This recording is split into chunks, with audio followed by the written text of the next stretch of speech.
Okay, the one going off of my list tonight is another old one. This is from 2012, and Dimash was appearing on a, I want to say, local vocal contest, one of the television stations held. And I know I'm going to mispronounce. It's the Grand Prix Zhas Qanat vocal competition. And the clip that I'm playing is one where he performs, and then we hear what the jury panel had to say about his performance. The song that he performs is one that we've seen his video of it. I believe he was like 17, 18 years old when he made the video, My Pretty, or My Beauty. And he performs this song, and then we get to hear the jury's reaction to it.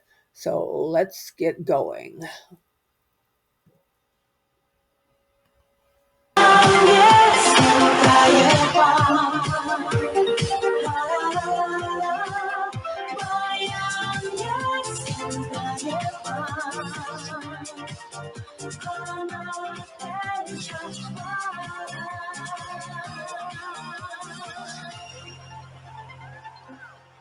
Қазір сахнаға шығатын әншінің фамилиясы да, аты да крутой. Иә, кім болды екен ол?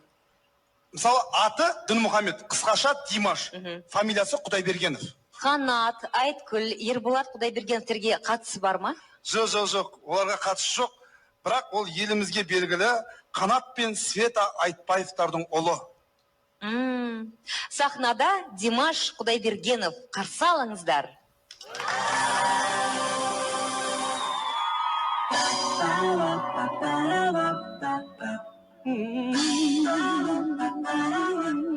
I love this song.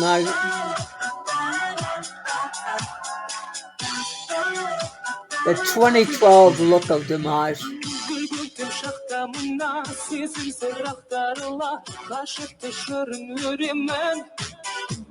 Өзіңді сағынғысым, көлім күз қарындасым, алыстан іздеп келемін.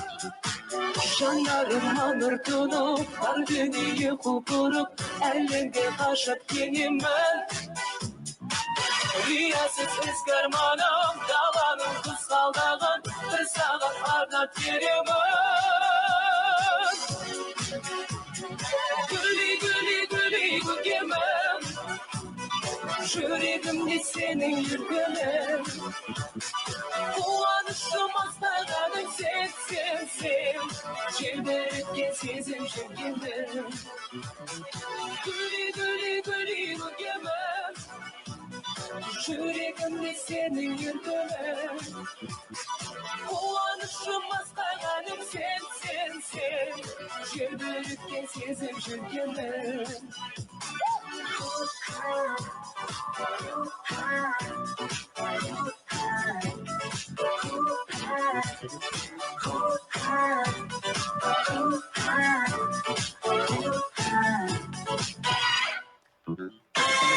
Көзіңнен отырған арманым қанатында, көңілге әсем күй тұнды.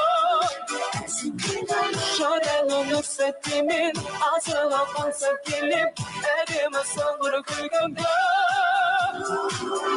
Болып жаны шылған, мүмкіндікке асыл жан, сенмен де мәңгі сенемін. Сағыныш сазым менен, жүрекке жазып өлең, қыз болып ұшып келемін өзіңмен. Гүли көкемін, жүрегімде сенің еркінің. Қуанышым асқағаным сен, желбіреткен сезім жүргенің. Гүли көкемін, жүрегімде сенің еркінің. Қуанышым асқағаным sen, sen, sen. Şerbet etkin sezim çektiler.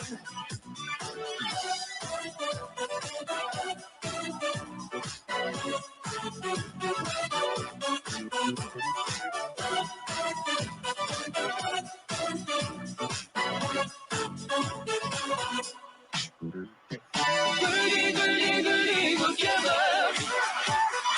Yüreğimde Souvenir gülü. Kovanışıma saylanın sen, sen, sen. Şerbetki sizin çekin. Oh, hey, hey, gülü gülü gülü. Yüreğimde Souvenir gülü. Saylanın sen, sen, sen. Şerbetki sizin çekin.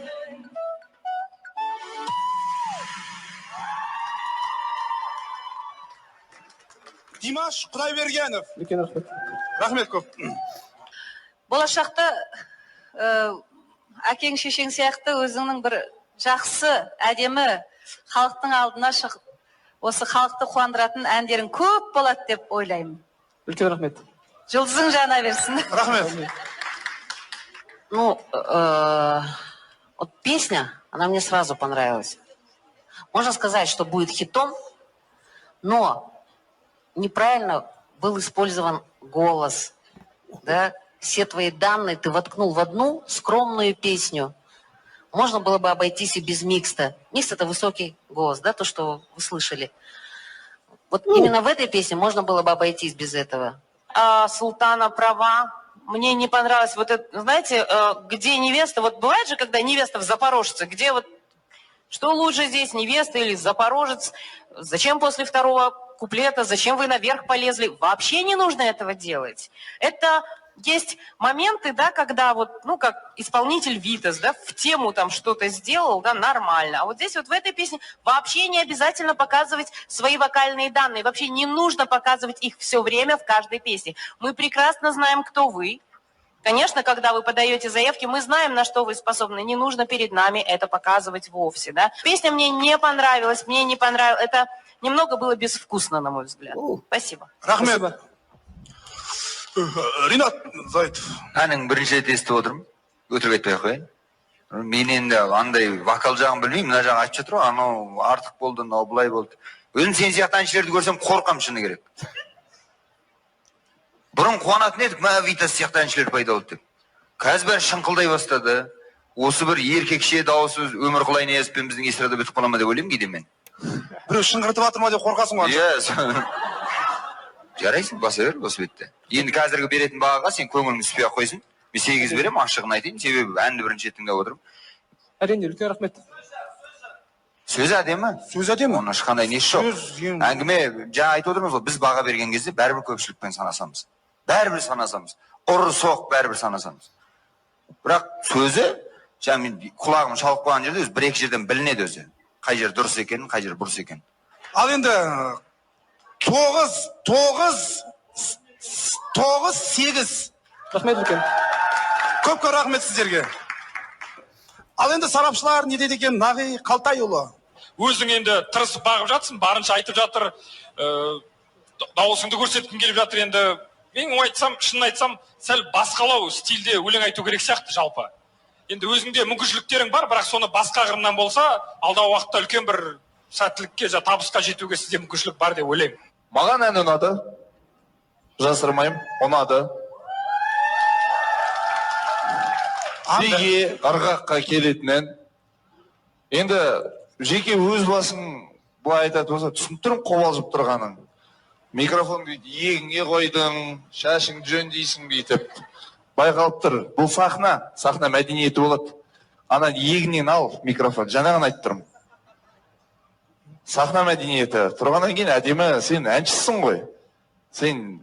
Саған ел қарайды. Өзіңе бір образ-тап, жаңа айтып жатырмын не, Витас деді.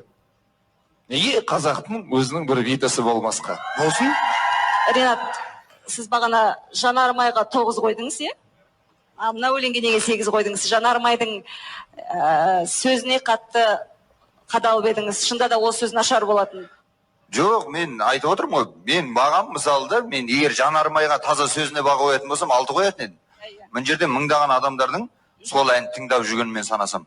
Халықпен санасып қойдыңыз, Иә. Бірақ жеке өзіңіздің бағаңыз жанармайға 6. енді қою керек еді олай болса. Бұндай ерекше дауыс расында 10 мыңдаған, 100 мыңдаған адамның бірінде ғана болады. Өкінішке орай, біздің Қазақстанда ондай түсіне бермейді. Димаштың бірақ осы жерде осындай ән айтқаны мен үшін бір жаңалық болды, мен келіспеймін.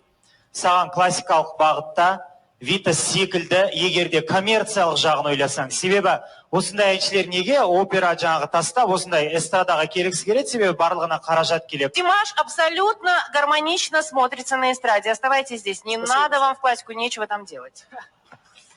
Димаш, ол жаңағы шыңғырып айту өнер емес негізінде.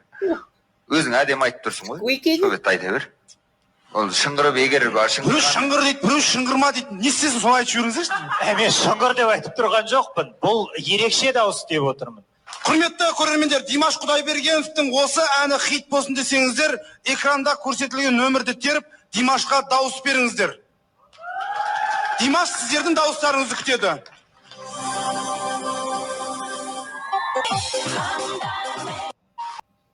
Some of them were a bit harsh on him in a vocal competition where you get, kind of your one shot to impress. You want to show them what you've got. So I don't know. One called it, squeak peeps on that. One didn't like the lyrics on that. But I did look up a little bit more information on this, and based on the combination of the jury and the audience, and that was in studio as well as people viewing and voting, Dimash won this competition. And you can tell he's a little bit on the nervous side, hadn't quite found his stage presence, but I think he did a good job. It really shows in the music video that he did that I really like that song. And that's going to be it for me for now. Have a good one, everybody. Peace.